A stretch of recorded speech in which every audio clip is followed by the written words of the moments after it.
nous enseigner des vérités essentielles. Lors de notre premier partage, à propos du sermon sur la montagne, Jésus nous a déjà invités à ressembler à ces heureux des béatitudes. Je devrais dire les tout petits, mais grandement heureux. Ce sont ces heureux-là, ces petits, qui sont les véritables et grands citoyens du royaume des cieux. Ne nous y trompons pas, ce sont ceux-là qui sont le sel de la terre et la lumière du monde. Je voudrais juste rappeler ce qui caractérise tous ces tout petits, grandement heureux, dont on a parlé lors de notre premier message. Et à quoi ils ressemblent. Je ne fais que répéter un tout petit paragraphe de ce qu'on avait partagé il y a 3 semaines. Ces tout petits, grandement heureux, on va les appeler comme ça, ils n'ont aucun pouvoir, aucune revendication, aucune reconnaissance, aucun encouragement de la part des autres, aucune sécurité, ni physique, ni matérielle, d'un point de vue humain, bien sûr. Ils choisissent la dernière place et sont mis au banc de tous. Ils connaissent le mépris, l'humiliation, voire la persécution. Ils sont bien en dessous du premier barreau de l'échelle de nos critères de bonheur, de valeur, de respect, d'importance, de notoriété, etc. Je vais me répéter, mais j'ai besoin pour moi-même aussi de me répéter. Ce sont à ceux-là que nous sommes appelés à ressembler. Et maintenant que nous sommes imprégnés de cela, nous allons lire la suite. Je ne vais pas prier comme j'avais prévu, parce que Hervé, quand il a prié, il a déjà prié pour le message. Donc la prière de Hervé a été entendue. Donc je vais lire ce message et j'aimerais que nous l'écoutions. Il est tellement, tellement, tellement important. Il est tellement dense. Matthieu 5, versets 13 à 20, dans la version Louis II. 13 à 20, oui. Nous sommes le sel de la terre. Mais si le sel perd sa saveur, avec quoi la lui rendra-t-on ? Il ne sert plus qu'à être jeté dehors et foulé aux pieds par les hommes. Nous sommes la lumière du monde. Une ville située sur une montagne ne peut être cachée. Et on n'allume pas une lampe pour la mettre sous le boisseau, mais on la met sur le chandelier et elle éclaire tous ceux qui sont dans la maison. Que notre lumière luise ainsi devant les hommes, afin qu'ils voient nos bonnes œuvres et qu'ils glorifient notre Père qui est dans les cieux. Ne croyez pas que je sois venu pour abolir la loi ou les prophètes. Je suis venu non pour abolir, mais pour accomplir. Car je vous dis en vérité, tant que le ciel et la terre ne passeront point, il ne disparaîtra pas de la loi un seul iota ou un seul trait de lettre, jusqu'à ce que tout soit arrivé. Ça rejoint un peu ce qu'on a partagé dans notre temps de louange aussi. Celui donc qui supprimera l'un de ces plus petits commandements et qui enseignera aux hommes à faire de même sera appelé non pas le plus grand dans le royaume des cieux, mais le plus petit. Mais celui qui les observera et qui enseignera à les observer, celui-là sera appelé grand dans le royaume des cieux. Car je vous dis, si votre justice ne surpasse pas celle des scribes et des pharisiens, vous n'entrerez pas dans le royaume des cieux. Comme le premier verset que je vous ai cité, si vous ne devenez comme les petits-enfants, dans Matthieu 18, vous n'entrerez pas dans le royaume des cieux. Ça n'est pas, de mon point de vue, une question de salut. C'est une question d'entrer dans la sphère spirituelle.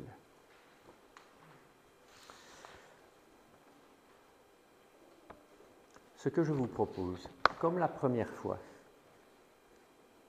on va prendre 5 minutes pour méditer ce que nous avons lu. Pour méditer ce que nous avons lu. Après, on aura un temps de partage, pas très long, et puis je partagerai ce que j'ai moi-même médité, on va dire, tout simplement. Alors, je vous demande que, voilà, si vous êtes d'accord, de méditer.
Si je vous donnais un peu ma propre définition de la méditation,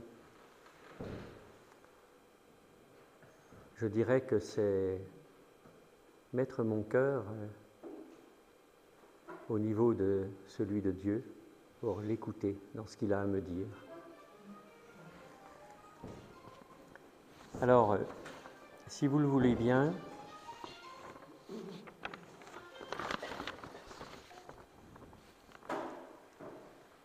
on va déjà partager ensemble les 4 premiers versets que je vais relire.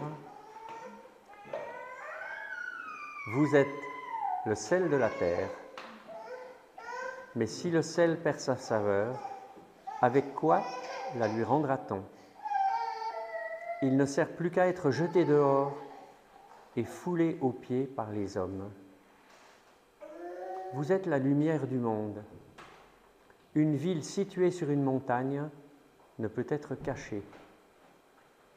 Et on n'allume pas une lampe pour la mettre sous le boisseau, mais on la met sur le chandelier, et elle éclaire tous ceux qui sont dans la maison. Que votre lumière luise ainsi devant les hommes, afin qu'ils voient vos bonnes œuvres et qu'ils glorifient votre Père qui est dans les cieux. Alors voilà, vous avez la parole. Je suis content de tout ça. Moi, je dirais que les saveurs, c'est ce qui se rapprocherait le plus de, avec humilité, mais c'est ce qui se rapprocherait le plus de Galates 5:22, les fruits de l'esprit.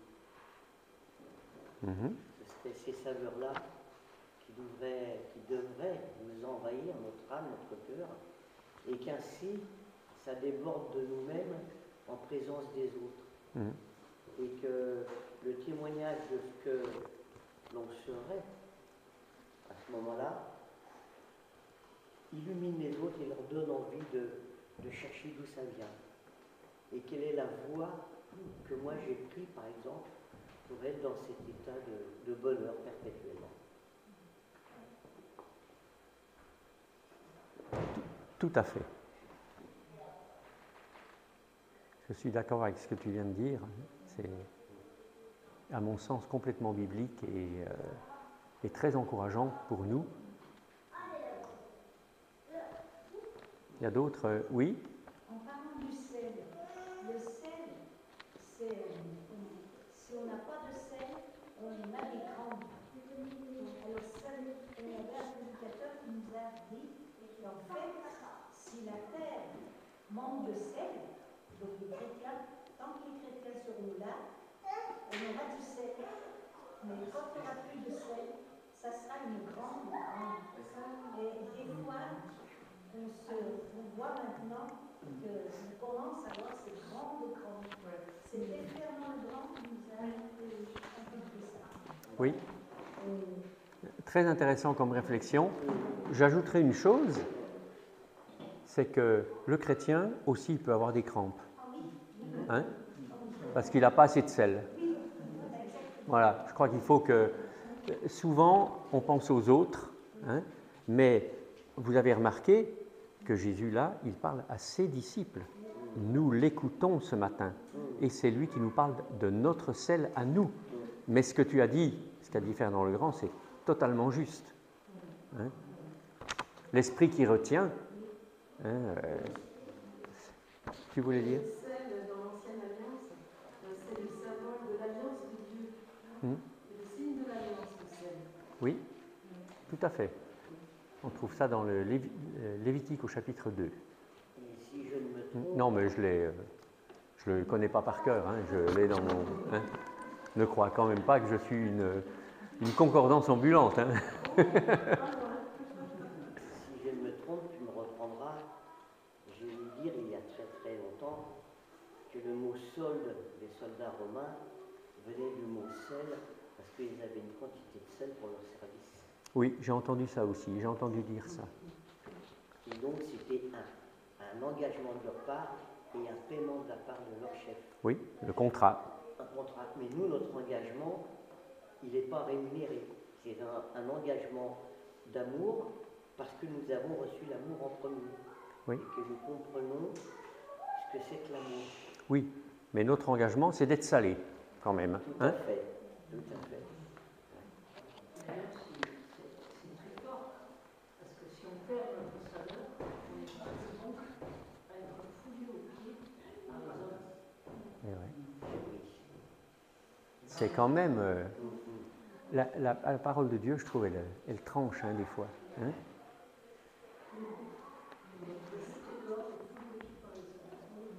On voit bien d'ailleurs quelquefois que j'avais déjà remarqué que certains musulmans respectent les chrétiens qui ont vraiment ce témoignage de leur Dieu. Mais si on Des chrétiens pas très fidèles.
Oui. Hervé? Moi j'avais une autre réflexion là-dessus. Ils sont donc inexcusables car n'ayant pas connu Dieu, rejoint le fait que nous devenons de la lumière du monde. Et nous sommes inexcusables si nous reflétons pas Dieu. Oui. Par rapport à ce qu'avait dit notre sœur Annie sur si on ne ressort pas comme le sel, on est foulé aux pieds par les hommes. Mais il fut un temps que les chrétiens avaient beaucoup de sel. Regarde comme Étienne, il était plein de sel, plein d'illumination, je veux dire, dans son âme pour Dieu. C'est quand même l'apôtre Saul qui a harangué la foule pour qu'il soit lapidé. En tout cas, il assistait à sa lapidation et il l'approuvait.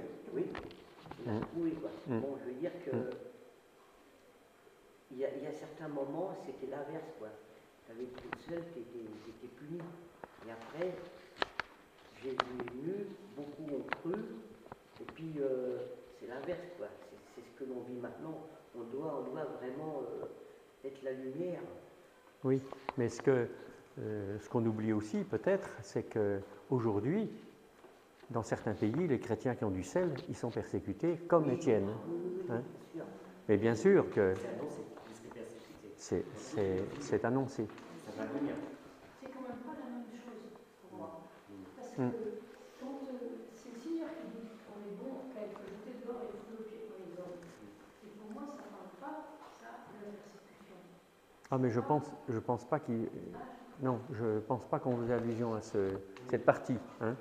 Mais le lien, il n'est pas bon. Quand même. Oui.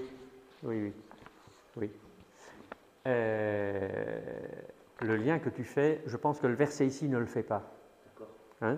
Mais ça reste vrai, parce qu'il y a d'autres moments. Alors, où la Bible parle de persécution si on est fidèle. Hein? Et puis, on faisait allusion au fait que dans l'Ancienne Alliance, le sel, c'était le signe de l'alliance avec Dieu, et du fait que Dieu nous accueillait dans sa présence. Et c'était une coutume aussi, quand tu recevais quelqu'un, eh bien, tu échangeais le sel. Oui, mais dans Lévitique. Non, c'est pas là. Mais bon, enfin, on échangeait le pain, mais aussi le sel. Et le sel, c'était le signe, comme Dieu nous accueille, que nous, avec notre hôte, on l'accueillait vraiment dans une véritable relation de saveur. De saveur. Hein? Alors, à un moment donné, c'était aussi une forme d'argent. Hein? Il y a aussi le contexte, parce que, enfin, moi, quand je suis plus jeune, quand je lisais ce verset, je disais, je pensais au sel qu'on sert aujourd'hui, quoi. Et puis, en fait, le sel de l'époque n'était pas aussi bon ou pur que celui d'aujourd'hui. Et le sel à cette époque-là pouvait perdre sa saveur parce qu'il n'était pas aussi pur. Donc, c'est un peu une image pour nous, quoi. Si on n'a pas le vrai sel, donc il y avait des cristaux dedans, et donc s'il était en contact avec l'humidité, il perdait de sa saveur, donc il était plus bon. Donc on pouvait le jeter, donc c'est pour ça qu'il perd sa saveur. Il y a aussi le contexte du sel de l'époque. De l'époque. Donc c'est pour ça qu'on pouvait dire qu'il pouvait perdre sa saveur. Et c'est comme nous, on peut perdre notre saveur si si on mélange, si on n'est pas assez pur, quoi. Il parlait de la pureté de la parole, donc voilà, il y a des choses qui peuvent se rajouter parce qu'on a des commentaires sur les réseaux sociaux, on a des commentaires à droite à gauche, mais en fait, il faut se rattacher à la parole qui est qui peut être le sel ou seconde, qui est pur, quoi. Donc à cette époque-là, le sel, s'il était plus vraiment bon, on le jetait, on marchait dessus, quoi, mais il était jeté par terre. Voilà, ça c'est aussi le contexte du sel de l'époque. C'est intéressant. Dans Lévitique 2,13, il dit, tu mettras du sel sur toutes tes offrandes. Tu ne laisseras point ton offrande manquer de sel. Signe de l'alliance de ton Dieu, sur toutes tes offrandes, tu mettras du sel. Alors, je rebondis là-dessus parce que je trouve ça magnifique. Parce que nos offrandes, quand nous voulons être le sel de la terre pour notre prochain, c'est une offrande qu'on fait à Dieu. Et là, il faut qu'il y ait du sel. Toutes les offrandes, toutes les formes d'offrandes, dans notre engagement, dans notre service, dans notre louange, etc., il y a du sel. Hein? Et quand on regarde dans le Lévitique, justement, tous les types de sacrifices, tous ces sacrifices, il y avait du sel. Hein? Et voilà, nous sommes spirituellement environnés de sel pour que nous puissions être fidèles. Oui, vas-y. Je voulais rebondir sur ce que disait Michel, c'est qu'à notre époque, on veut remettre de la saveur dans le sel, et l'industrie rajoute des trucs chimiques, là, les je ne sais plus combien, 535, pour redonner du goût. Ben oui, voilà. Attention à la contrefaçon dans le sel. Hein. Voilà. Et puis, alors, on a parlé du sel et on a parlé de sa saveur. Et l'entrée en matière pour être sel de la terre vis-à-vis des autres, c'est la saveur. Mais le sel a d'autres propriétés. Il garde de la putréfaction, de la pourriture, et il donne soif. Mais le texte ne nous en parle pas là. Et c'est intéressant. Parce que, premièrement, notre sel doit avoir de la saveur. Et s'il a de la saveur, alors, ça va donner soif aux autres. Hein? Et ça va, quand ils verront aussi notre marche, eh bien, ils auront peut-être envie de ça. Et quand on regarde les rencontres de Jésus dans les évangiles, eh bien, d'abord, pour les petits, pour les religieux, bon, la saveur, elle n'était pas très visible. Il y avait une vraie saveur, mais les religieux, mais pour la femme samaritaine, il a manifesté de la saveur d'abord. Il lui a demandé de son eau à elle. Et alors après, elle a compris. Et quand il lui a dit va chercher ton mari, là c'est un autre aspect du sel, le sel qui garantit de la putréfaction. Donc elle a compris. Il a dit tout ce que j'ai fait. Elle avait compris. Et puis, elle a eu soif de cette eau. Elle lui a demandé, même sans réaliser vraiment ce qu'elle demandait, mais peu à peu. Mais c'est vraiment un cas d'école, ça, pour nous. D'abord la saveur. D'abord la saveur. Si on retenait quelque chose, d'abord la saveur, le sel. On n'a pas beaucoup parlé de la lumière. Hein. On parle beaucoup de... Vous avez oublié qu'on avait lu les versets, là, sur la lumière?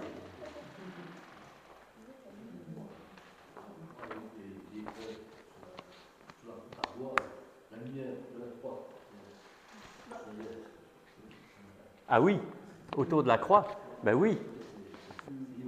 Yvon, il a symbolisé la lumière. Hein, parce que la croix était aussi sur une hauteur, hein, sur le mont Golgotha, et cette croix a brillé. Même si ça paraissait être la défaite de Jésus, en fait, c'était la victoire qui allait briller sur le monde pour toujours. Hein.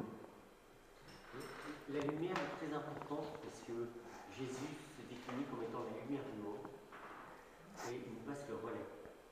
Oui. En disant vous êtes la lumière du monde. Oui. Et donc c'est pardon. C'est quelque chose qui est extrêmement sérieux et on ne prend pas conscience de ce que Jésus nous donne et de ce que nous sommes. Dans le sens où tout d'un coup on reflète Dieu. Reflet. Il y a plein de choses à dire sur la lumière. On Plein. est contrôlé par les autres. Ouais. Ah, les chrétiens, vous avez fait ça, vous avez fait ci, les chrétiens. Ouais. Bon, ça, c'est contrôlé. Non, mais j'exagère le mot, mais. On est jugé. On est Jugé oui. par rapport à quelque chose qui n'est pas vers le jugement, parce qu'ils ont une norme qui n'est pas celle de Dieu. qui n'est pas celle de Dieu, mais des fois il tape juste. Hein. Et ça peut être une excuse aussi pour ne pas croire. Bien sûr. Enfin, pour ne pas vouloir croire. D'autres choses sur la lumière? Oui, un coup, moi, je sais que Michel avait dit une fois qu'il n'y a pas de variateur de lumière chez Dieu. Vous savez, ces appareils Ah, je ne devais pas être là parce que j'aurais retenu l'expression. D'accord. Il faut savoir aussi que. Attendez, ne parlez pas tous. Oui, vas-y. D'accord, pas de variateur. Vas-y. Il faut savoir aussi que la lumière, quelle qu'elle soit, réchauffe. Et un cœur plein de lumière, il réchauffe son entourage. La lumière, elle met en évidence les défauts. Ouais. Elle te permet de te corriger. Souvent, on dit, moi j'ai souvent entendu dire, pas vu, pas pris, hein, j'ai fait une bêtise, personne ne m'a pas pris. Ah si, Dieu t'a vu, tu es pris. Mais Donc la lumière de Dieu, elle est là. Oui. Elle ne brille pas toujours bien, mais elle est là parce qu'on se corrige, pas par rapport au fait qu'on ait été pris, mais par rapport au fait que la lumiire qui est au fond de nos cœurs, elle nous brûle quand on fait des erreurs. Par nos péchés, nos repentances. Ce que vient de dire Hervé, je ne sais pas si vous avez déjà remarqué dans la Bible, le cœur humain, par rapport à ce que dit la Bible, il est dans l'inversion. Les pharisiens, par exemple, ils se mettaient au coin des rues pour qu'on les voie. Donc ils voulaient briller de leur propre lumière, mais ils se mettaient là pour montrer leurs bonnes œuvres. Alors que Jésus leur dit, mais que ta main droite ignore ce que fait la gauche. Par contre, les choses mauvaises, l'homme les cache. Il les enfouit, il ne va pas les mettre en lumière. Et pourtant, l'apôtre Paul parle justement de cette attitude où on cache ce qu'on fait honteusement en secret, comme il dit. Hein? Donc il y a cette inversion. On cache les mauvaises œuvres et on essaye de briller comme ça pour que les gens pensent que... Mais non, ce n'est pas juste ça. Alors, par rapport à la lumière, ici, la lumière, elle est symbolisée par une ville qui est sur une montagne. Et c'est le sermon sur la montagne. Qui est sur la montagne? C'est Jésus. Hein? Ses disciples sont autour, mais c'est Jésus qui brille. Et on va briller si on est sur la montagne avec lui. On brillait aussi, alors justement, parce qu'après il est dit, on la met sur le chandelier. Le chandelier, c'est dans le temple, dans le tabernacle, dans la présence de Dieu. On va briller si on est dans la présence de Dieu, si on est sur la montagne. Sinon, on va chercher à briller nous-mêmes. Hein? C'est là qu'arrivera le terrible variateur, ça va baisser de manière lamentable. Et cette lumière, elle n'est pas enterrée, puisqu'elle est sur la montagne, on ne la couvre pas, elle n'est pas sous le boisseau. Alors le boisseau, c'était une unité de mesure de graines, hein, et par assimilation, on a appelé boisseau le récipient qui contenait cette mesure, qui est d'un volume d'environ 9 litres. Donc, bien sûr, un foyer même qui 9 litres, on arrive à mettre le récipient à l'envers et on étouffe la lumière. Hein. Mais la lumière de Jésus, elle est naturellement et en évidence sur la montagne ou sur le chandelier. Et tous les voisins de cette lumière sont éclairés, attirés. La moindre lumière, vous savez bien, elle attire quand on est perdu. Hein, la moindre lumière attire. Et vous noterez aussi, oui, et vous noterez aussi que tant pour le sel que pour la lumière, pour le sel, c'est la saveur, et pour la lumière, ce sont les bonnes œuvres. Nos premiers messages vis-à-vis des autres, c'est la saveur et les bonnes œuvres. Il n'est pas parlé, ça ne veut pas dire qu'on ne le fait pas, hein. Il n'est pas dit qu'on doive parler pour l'instant. Hein. Quelquefois, je pense qu'on se précipite à parler alors qu'on n'a pas pris le temps d'être saveur et d'être au service de l'autre. C'est ce que Jésus a fait. C'est ce que l'apôtre Paul faisait. Il voulait être esclave de tous pour les gagner. Donc, il était dans une posture de bonnes œuvres et il était le sel. Et quand il est dit esclave, c'est même dans des versions actuelles où souvent on change esclave par serviteur parce que esclave c'est trop fort. Dans la version Le Semeur, c'est toujours esclave sur cette question-là. Donc, tant pour le sel que pour la lumière, ce sont les attitudes et les actes de ces petits, parce qu'on parle bien, on est toujours sur les petits heureux, hein, les petits heureux, savoureux et éclairés. Hein, moi, je les appelle comme ça maintenant. Qui, premièrement, attirent. Et naturellement, après, nos paroles seront savoureuses et éclairées. Elles suivront. Et elles seront écoutées. Si on est cohérent, nous aurons de la saveur, nous aurons de la lumière et nous serons écoutés. OK? Allez, on va essayer de faire la suite et de boucler. Hein? Ça va? Ne croyez pas que je sois venu pour abolir la loi ou les prophètes. Je suis venu non pour abolir, mais pour accomplir. Car je vous le dis, en vérité, tant que le ciel et la terre ne passeront point, il ne disparaîtra pas de la loi un seul iota, la plus petite lettre, ou un seul trait de lettre, jusqu'à ce que tout soit arrivé.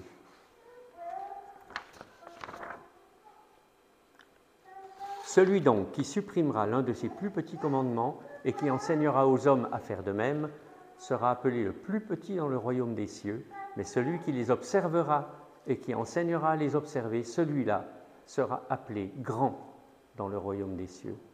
Car je vous le dis, si votre justice ne surpasse pas celle des scribes et des pharisiens, vous n'entrerez pas dans le royaume des cieux.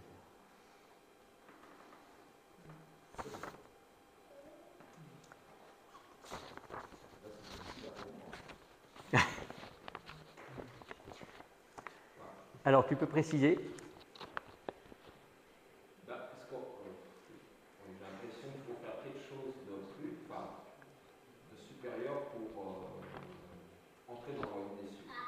Enfin, je sais pas comment dire, il faudrait être meilleur, enfin, je sais pas comment, alors qu'on est racheté par le sang de Christ. Mais il faut justement manifester quelque chose de... Alors, je sens des réactions là, qui pointent là, par rapport à ce que tu viens de dire. Hervé.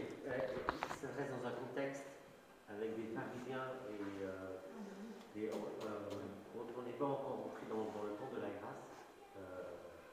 Donc il s'adresse à une population qui comprend parfaitement le message de la loi. Nous, on rentre dans le temps de la grâce et ce temps de la grâce nous change dans le sens où du fait qu'on ne fasse pas ces actions comme Dieu l'entend et comme Dieu le veut, on sait qu'on ne peut pas le faire parce qu'on n'est pas Jésus, nous amène à la repentance et à nous mettre entre les mains de Dieu et à lui dire pardonne-moi parce que je n'y arrive pas. C'est pour ça que le mot justice peut, tout humblement, pourrait être pensé par le mot foi. Si notre foi ne dépasse pas celle des scribes et des pharisiens, de notre foi en découle la justice, les bonnes œuvres que l'on devrait faire. Oui. Mais dans tous les cas de figure, on doit être amené à pratiquer ces bonnes œuvres et à faire ce que Dieu nous demande. Là, il a mis le doigt sur quelque chose, je vais rebondir dessus. Vas-y.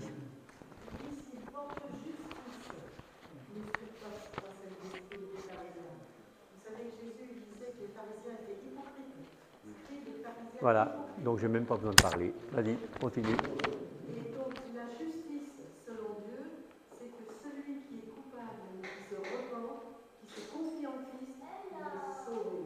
C'est ça la justice. Et si la justice des scribes et des pharisiens était montrée dans sa voie, ben, c'est pas ça qui les sauverait. Alors, je suis d'accord, je vais quand même dire mon petit mot, si vous le voulez bien. Jésus dit, à propos des pharisiens, Matthieu 23, lisez Matthieu 23, alors pas en pensant que c'est les autres, en pensant que c'est vous aussi, sinon c'est trop facile et on passe à côté.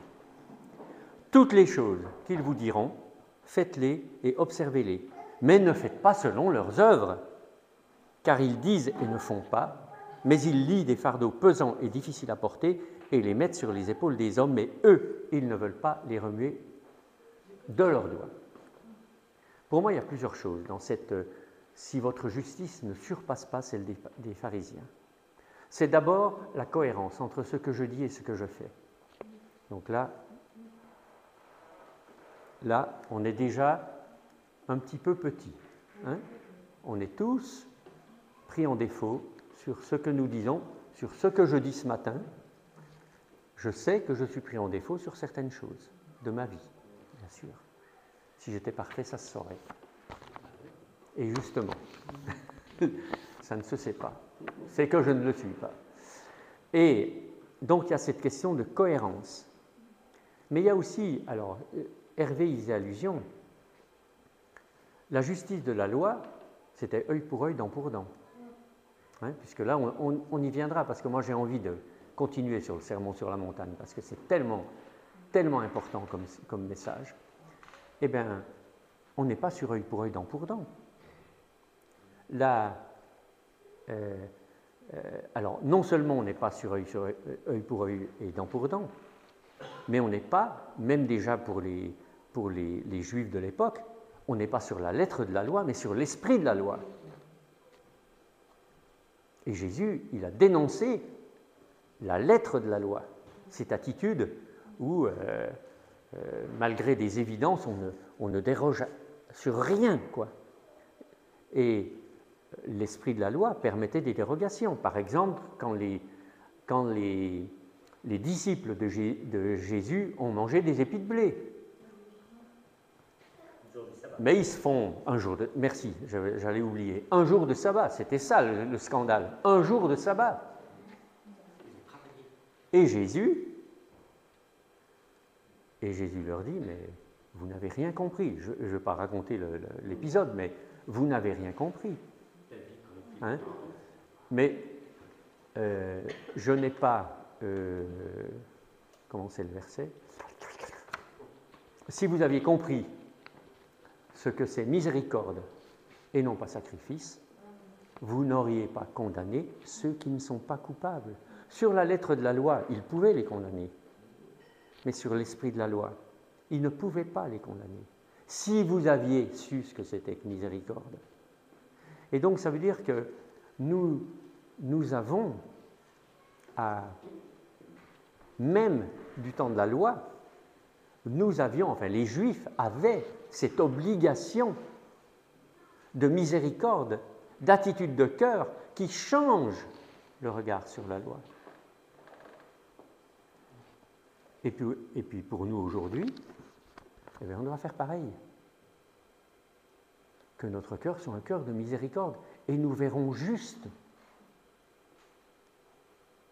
dans l'application de ce que dit la parole de Dieu. Si nous restons à la lettre tue. L'apôtre Paul, il le dit pour les chrétiens que la lettre tue. Il ne le dit pas pour les juifs.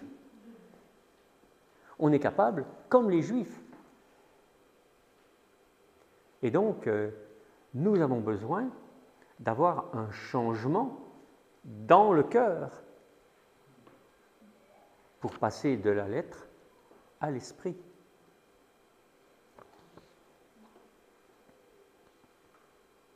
Donc c'est important. Ben, je ne sais pas si tout ce qui a été échangé, Michel. Et puis, ça veut dire aussi que nous, on a une vision naturelle dans notre cœur humain, hein, même indépendamment de la loi et des Juifs. Hein, on a une notion d'équité.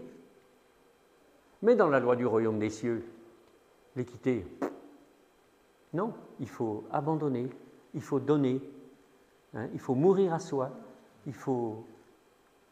Voilà, c'est ça. C'est le Samaritain qui s'arrête et qui... C'est ça. C'est ça. Et nous on dit, mais bon, il est là sur le bord du chemin, bon, il l'a peut-être cherché hein, quand même. Hein. Et puis moi j'ai d'autres choses à faire. Hein. J'ai un message à dire ce matin à l'église, donc je ne m'arrêterai pas pour... Voilà, on est complètement à côté de la plaque. Si on est dans cette notion de justice... simplement de l'équité. Comme quand j'ai dit les derniers seront les premiers, tous ceux qui abandonnent leur droit par amour pour le Seigneur et qui reviennent en saveur, justement en relation de saveur. Et moi je me dis, avec Dieu, qui perd gagne. Tout est Avec Dieu, qui perd gagne.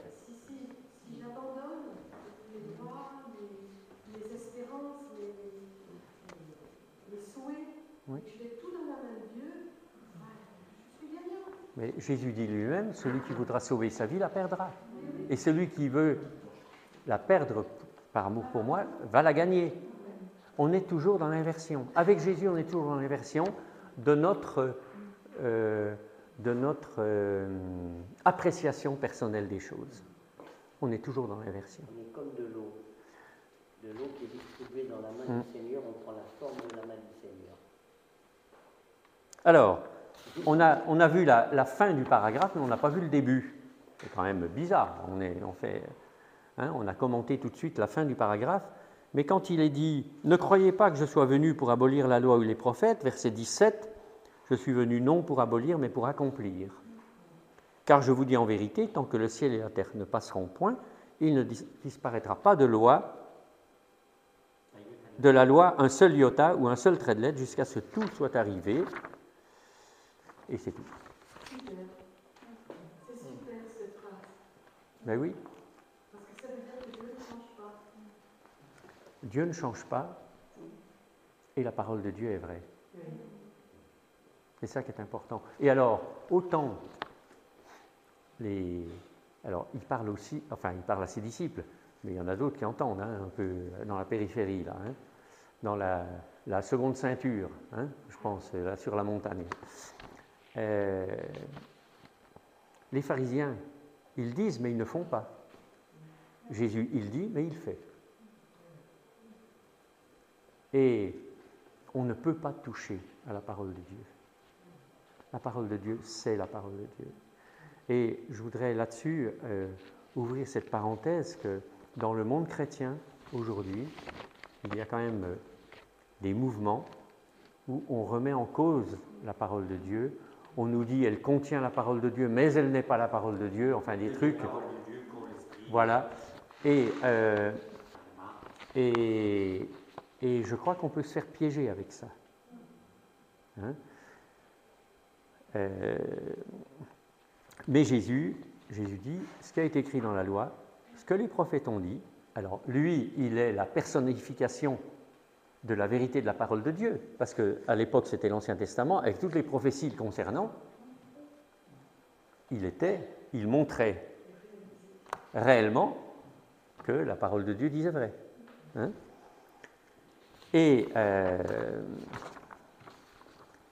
donc, ici, là, Jésus affirme la légitimité de la loi et des prophètes qui ont écrit et annoncé de la part de Dieu, et que cette parole connue à l'époque, elle est intouchable. J'aimerais qu'on garde ce verset.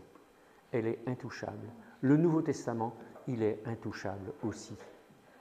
Et tout ce que Dieu a dit, il le fera.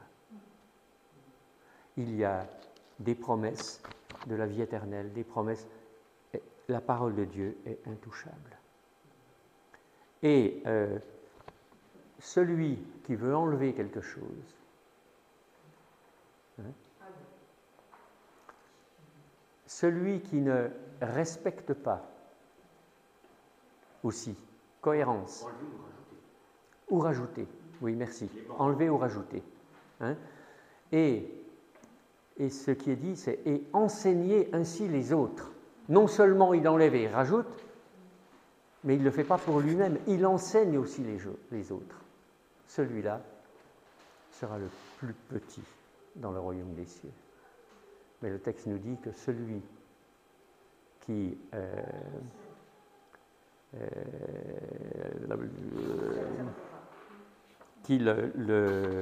gardera la parole dans son intégrité et son intégralité, et qu'il observera, celui-là. Donc, cohérence et fidélité. Hein? Cohérence sur je crois et je fais ce que je crois, hein? Et je fais ce que je dis, et aussi la fidélité, la parole de Dieu est intouchable. Et je pense qu'il faut qu'on reste vraiment avec ça.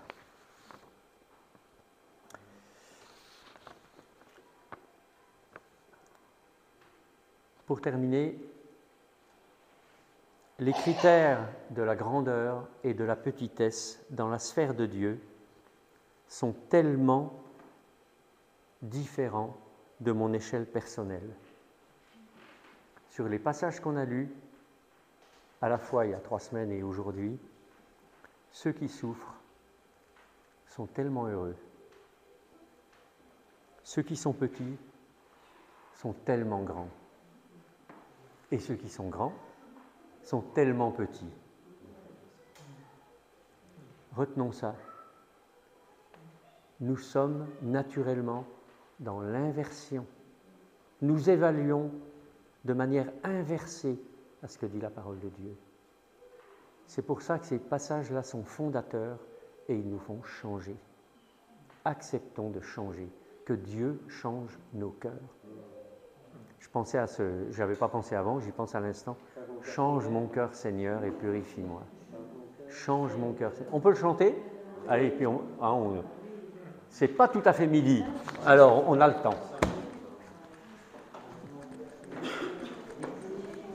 Oui?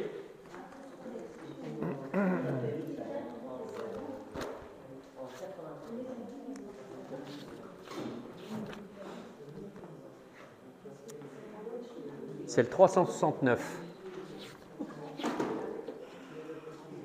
On peut le chanter sans instrument, hein. C'est pas grave, on n'a pas besoin des instruments, on peut le chanter. Change mon cœur, Seigneur, et purifie-moi.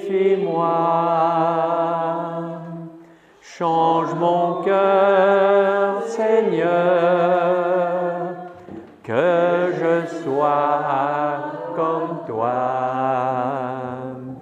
Jésus, tu es le potier, je suis l'argile. Brise-moi, façonne-moi, oui, c'est mon désir. Change mon cœur, Seigneur, et purifie-moi. Change mon cœur, Seigneur, que je sois comme toi. Amen. Nous avons demandé à Dieu de changer nos cœurs. Nous avons même dit, c'est un engagement que nous avons pris, c'est notre désir. Laissons-nous changer. Il nous a déjà changé, il a encore du travail à faire.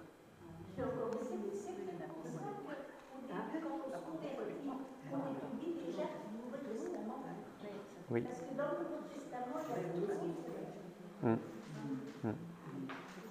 Oui. Ok. Bon dimanche, bonne semaine à tous. Que Dieu vous bénisse.